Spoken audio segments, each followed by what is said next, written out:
Israel Hamas போர்னா என்னன்னு தெரியுமா?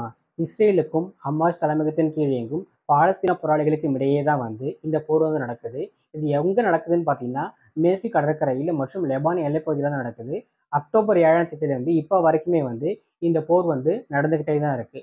October 7ஆம் தேதி இந்த பாலஸ்தீன போராளிகள் என்ன பண்றாங்கன்னா, காசா கடற்கரையிலேருந்து இஸ்ரேல் நாட்டுக்கு ஏகப்பட்ட குண்டுகளை வீசுறாங்க.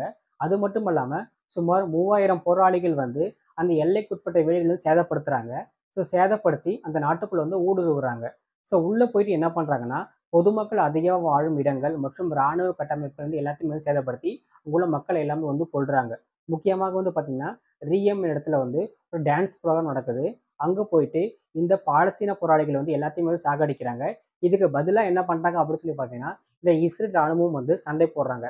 சண்டை போடுறதுனால 800 பொதுமக்கள் கொல்லப்படுறாங்க. அது மட்டும் இல்லாம 200 இஸ்ரேல் ராணுவ வீரர்கள் கொல்லப்படுறாங்க.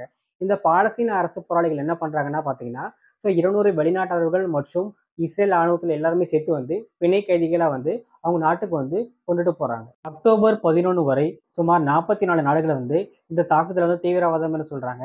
அது மட்டும் இல்லாம இதற்கு முழு பொறுப்பே இந்த இஸ்ரேல் தான் சொல்றாங்க. ஏன் சொல்றாங்கன்னா இந்த பாலஸ்தீனர்களுக்கான நிலப்பகுதிகளை இந்த இஸ்ரேல் அரசு ஆக்கிரமிச்சதுன்னு என குற்றம் சாட்டுறாங்க.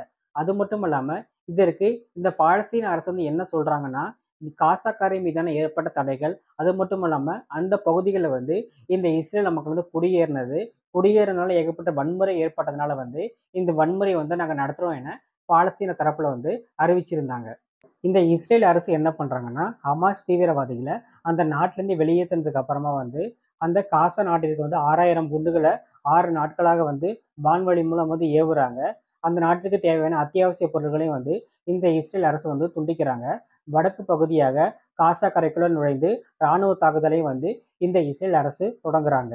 இந்த ஆபரேஷனுக்கு அல் அக்ஸஸ் என்ற பெயரை இந்த பாலஸ்தீன அரசு அறிவிச்சிருந்தாங்க.